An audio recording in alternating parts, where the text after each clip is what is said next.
Supereficiente mental, onde o supereficiente mental e seus colegas de classe possam e queiram confraternizar, confabular e confluir. Entrevista Melissa Mecenas Oshiro, postado por Felipe Russo. Ninguém nasce com consciência de sua própria superdotação. Contextualize para nós a descoberta da sua. Eu jamais me vi como alguém especial, mas alguém cheia de limitações e problemas. Muito tímida, introspectiva, com extrema dificuldade de interação social. Mas nasci nos anos 80, cresci e me tornei adolescente nos anos 90. E pouco se sabia sobre superdotação nesses períodos, o que dificultou a descoberta no momento ideal, ou seja, logo no início da vida. O que eu conhecia disso eram apenas os mitos de gênios famosos, ricos, etc. Eu esperava me curar da timidez e da sensação de ser inadequada e até desse extremo idealismo e hipersensibilidade. Mas, conforme a vida foi transcorrendo e eu fui adquirindo algumas frustrações, traumas, lutos, etc., isso se intensificou. Na verdade, eu estava à procura de ajuda para minha filha nos meus 41 anos, quando a psicóloga Cristiane Araújo identificou em mim os traços das altas habilidades e do autismo. Eu já tinha um pré-julgamento interno e externo de que o problema era meu, de um temperamento ruim, de uma antipatia, de um ser humano snob e enjoado que eu era. Era assim que eu me via, era assim que eu sofria, mas já estava conformada de que a culpa era minha, mas não sabia como parar de me sentir tão mal a meu respeito. Quais são as suas áreas de alta habilidade? Minhas áreas de altas habilidades são a literatura e a religião. Como foi a sua avaliação formal de superdotação ou altas habilidades? Você considera que esse serviço profissional ainda é pouco acessível a boa parte da população brasileira? Eu fui avaliada como autista superdotada. Considero que esse serviço profissional é desconhecido da maioria. As altas habilidades são mal compreendidas e ainda há muito preconceito e ilusões a respeito. O que resulta é que demoramos a descobrir nossa divergência e, quando descobrimos, ainda temos que lutar contra nossa própria autossabotagem, porque não somos o gênio idealizado. Não ficamos famosos nem ricos e precisamos lutar dia após dia contra o preconceito e a cobrança e autocobrança excessiva. Por que nos conhecer é uma arma afiada contra si mesmo?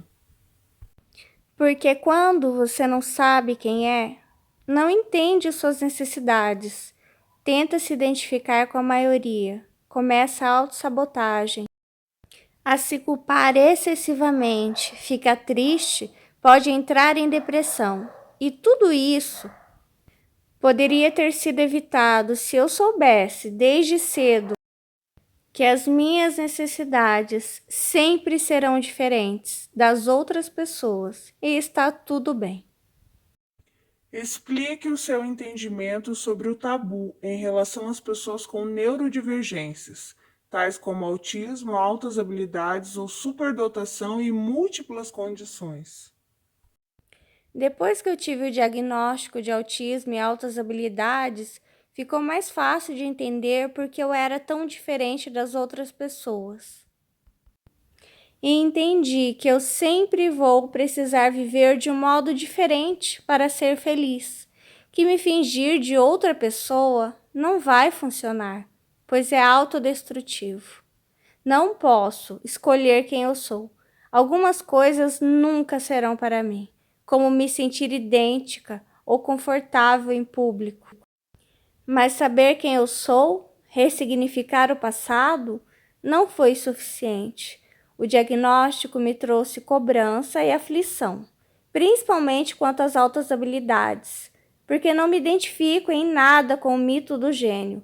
Tenho muitas dificuldades financeiras, emocionais. e tenho feito treinamento cerebral para melhorar uma lentidão do meu cérebro por excesso de traumas. Nos últimos anos, tenho sentido sensação excessiva de cansaço e desânimo, que não apenas estavam vindo da depressão, mas também dos traumas que lentificaram meu cérebro. Hoje, eu tento não me cobrar tanto, apenas desenvolver minhas altas habilidades com paz para ser feliz e me sentir satisfeita em poder contribuir na sociedade com meus livros e outros trabalhos artísticos cristãos e de videoartes. Como é ser uma mãe neurodivergente com uma filha neurodivergente? Não é difícil para mim, é apenas difícil quando a gente entra em contato com as pessoas que não são neurodivergentes ou que não entendem sobre o assunto ou não têm nenhuma empatia.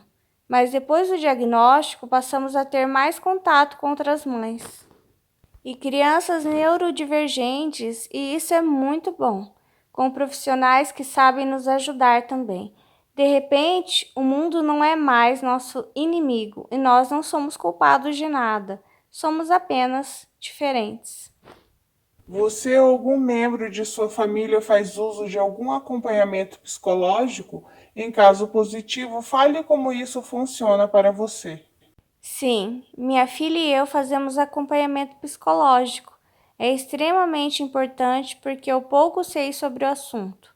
A maior parte que sei é sobre minha própria vivência como uma criança, adolescente e adulta diferente, que sofria pela inadequação e também na experiência de ser mãe de uma neurodivergente. Mas no restante, a orientação e as questões emocionais são importantíssimas no tratamento para nós duas, e também faço treinamento do meu cérebro por causa da lentidão formada pelos traumas. Algum lema motivacional? A minha inspiração sempre foi Yeshua, Jesus de Nazaré. Descobri recentemente que ele era analfabeto, segundo historiadores. O autoentendimento dele sobre escrituras e sobre o que poderia melhorar a vida das pessoas na época, identificando hipocrisias no sistema político e religioso. Sua coragem de enfrentar as autoridades, defendendo os mais fracos, faz-me crer que ele era um superdotado. Alguém que passou pela incompreensão, pelo preconceito e julgamento por não apresentar características ideais, ou seja, de um rei ou uma autoridade empossada, tanto como somos cobrados perante o mito do gênio, ele foi cobrado a ser um rei cruel e poderoso, mas se negou a ser. Por isso eu entendo que devemos fazer o nosso melhor e buscar a paz. Nossas necessidades são mais importantes do que os modelos oferecidos a nós. Quais os títulos dos seus livros publicados? Quais assuntos você desenvolve em cada um deles? Onde podemos adquiri-los? A Lenda das Mulheres Proibidas é uma ficção, aborda temas como poder, amor, abuso, estupro, conquistas territoriais. Nessa história, inclusive, há uma breve passagem de um neurodivergente, cujo professor e pai não aceitam. O segundo é Mônica, romance. Os assuntos são abuso, machismo, abandono, pessoas em tratamento contra o câncer. E o terceiro livro, O Limite do Amor, um romance ficção, aborda temas como luto e autossabotagem, depressão e violência psicológica. O quarto, A Volta do Filho e Outros Contos. São vários contos, sendo o principal uma história póstuma, contando a chegada do meu pai no céu, seus dramas para entender sua passagem na terra. E o quinto livro, As Cinco Estrelas.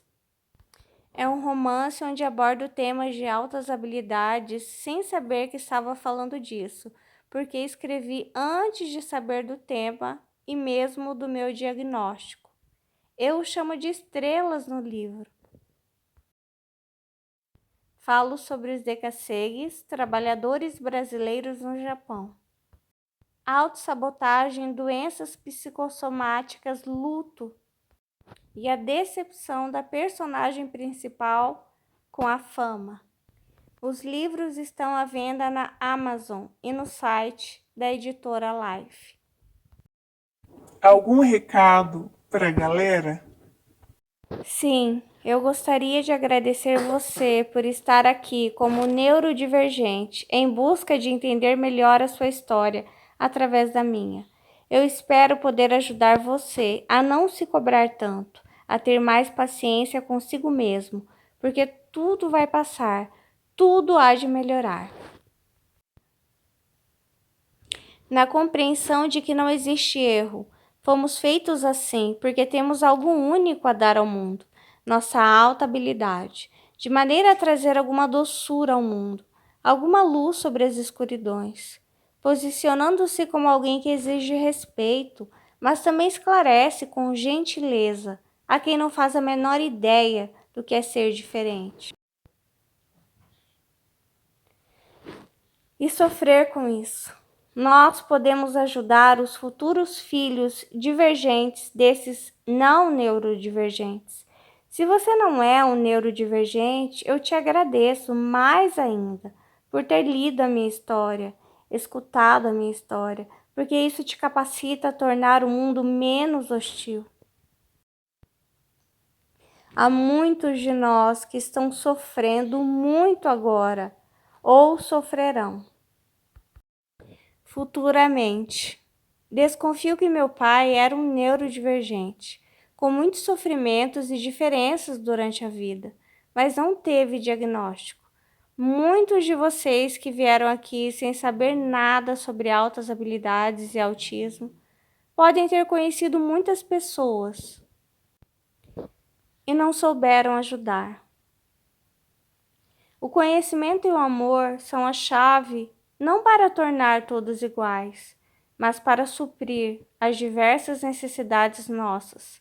Conforme vamos aprendendo sobre quem somos, aprendemos o que precisamos, e isso trará uma vida de qualidade. Isso é o mais importante. Isso é insubstituível. A dignidade, a paz, a aceitação de quem somos. Não se esqueça. Deus te ama. Deus te abençoe.